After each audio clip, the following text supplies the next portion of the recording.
How interested are you, Jason McIntyre, in watching the U.S. women and the U.S. men? Will you watch both on Sunday? Yeah. I don't want this to come off the wrong way. I'm excited for women's soccer, obviously, but they're playing the Netherlands. I'm not going to fake the funk like I can spell or recognize anyone on the Netherlands women's soccer team. Right.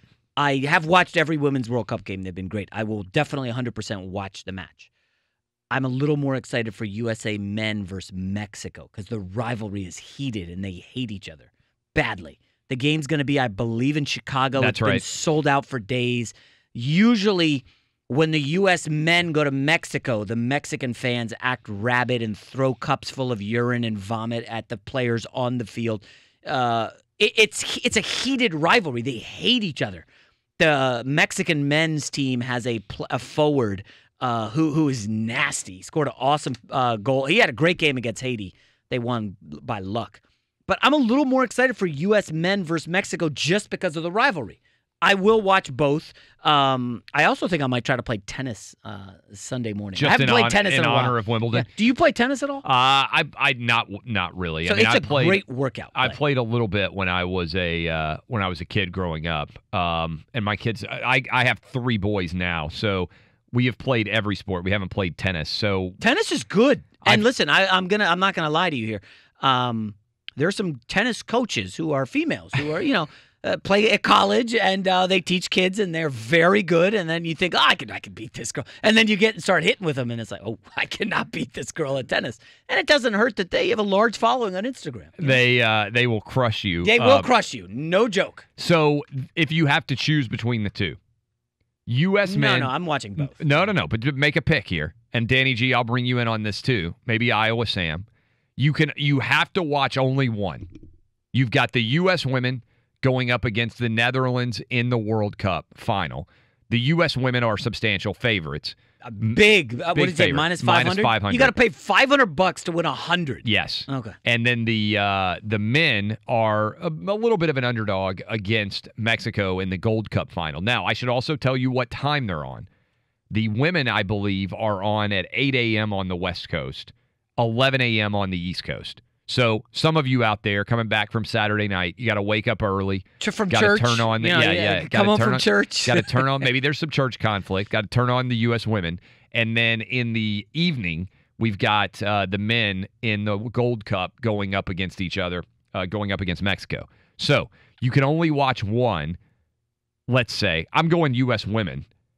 But I don't think it's necessarily an easy call because I'm more confident in the U.S. women winning. They're going to win. And I think the long-term significance potentially of the Gold Cup could be more substantial because the U.S. men need something good to happen after the collapse of not making the World Cup. Embarrassment. They got a bunch of 20-year-old kids on there who are going to be the next generation, right? Yes. Damn, I'm going to sound – people are going to hate me. I think I'd rather watch the men because I don't know if they're going to win, and I know the U.S. women are going to dominate. Yes. I will 100% watch both. I guess I would – if you gave me only one, I would pick the men. Danny G, which way are you going? I'm going to have to go with your pick. I'm going to go with the Women's World Cup as well because I've been all in on it. I've watched every round. Haven't had a chance to see the Gold Cup. So I'm definitely going to watch Now, the women. are you lying? Will you be awake at 8 a.m. on Sunday watching, or do you think you'll be asleep, you'll wake up halfway through it, you'll put it on with 15 minutes to go and watch the U.S. women win? Well, will you watch every minute? For your radio show, Outkick the coverage, I pop up at 2 a.m. every morning. Yeah, so that's true. Even on the weekend. For people out there who are like, my God, what in the world is this guy doing? Yeah. Our show is 3 to 6. We're 6 to 9 a.m. on the East Coast, but 3 to 6 a.m. out here, and they run the show out of the L.A. studio that we're in right now. Yeah, and so even on the weekend, sleeping in for me is waking up at 5:30, 6 a.m. So, yeah, I'll be wide awake for that. Whereas the Gold Cup, I'll probably be taking my daytime nap. I think, what time is the Gold Cup on? Somebody look that up. I think it's an evening game. I think it's early evening? Or like at 6 o'clock, maybe. Okay. I don't want to get it wrong. What about you, Iowa Sam? I'm absolutely going to watch the U.S. women's national team. Will you watch the men, too? Yeah, I'll watch. I mean, this is probably watch it. This is as big of a day for soccer as we have had in the United. Now, it's a little bit ridiculous that they're both on the same day. Yeah. But Fox has got both of these events. Listen, I also want to add this. Fox has gone all in on soccer, which I think is smart on U.S. soccer. The Fox has the 2022 World Cup in Qatar or Qatar. I don't know how you say it. That's right. Okay. the MLS soccer rights are going to be up, the TV rights. And Clay, you and I get nerdy about sports media. We kind of follow it closely.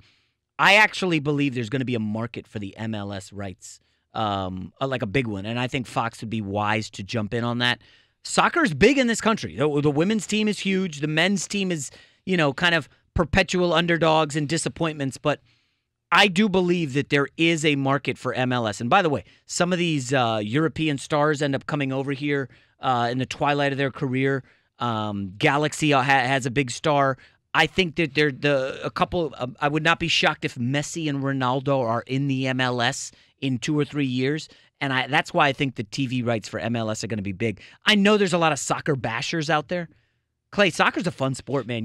There's not a million commercial breaks, okay? Like the NFL where it's touchdown, extra point, commercial, kickoff, commercial, and then you go, and then it's quick 3 and out with the crap team. So many commercials in the NFL. Down the stretch in a basketball game. Oh, where you have timeout after timeout. By the way, speaking of basketball and TV viewing, will you be in front of a TV tonight to watch Zion Williamson make his summer league debut? Probably not. I'll probably I'm not going to. Look, I've been out here working like insane number of days. I will probably just be chilling Friday night. I'll pay attention to it on social media because people will immediately share because it's Zion. Every single detail associated with his debut. He's kind of can't miss TV. Yeah, but I don't know that there's anything comes out of summer leagues. Like we've seen so many guys dominate in summer leagues that have been worthless once the season actually gets started. I am a little bit curious just to see Zion because he's not that big, surrounded by all those other guys. On the soccer front, by the way, the other thing I would say about soccer, we'll come back on Zion a little bit, but I think it's intriguing. Soccer in the United States is a rich fan game, right? It's the exact opposite of the way that it exists everywhere else in the world, where soccer is the poor man's sport and of the masses. In the United States right now, the audience for soccer is overwhelmingly wealthy, affluent, educated. Well, they grew up in the 80s like we did. Compared to the rest of the world. Our audience for soccer is kind of the elitist sports fan, whereas the rest of the world, it's like the sport of the masses. Yeah. And so I'm curious how much of that is going to change as soccer continues to grow. I'm friendly with the owner of DC United, and they were going and getting naming rights for the stadium. And it's now called Audi Field. Okay, Audi is an expensive car. That's a great example of like usually like Wimbledon's on in the studio right now. Wimbledon is sponsored all the time by Rolex, right? Rolex, yeah. Like the high Jaguar, the highest end, but country club crowd, yeah. Right? Like Audi being the sponsor in DC is a great sign of the audience that they're producing. It's pretty high 100%. End. Now listen, my kid plays club soccer on a team out here in California, and we're in a nice area in the South Bay.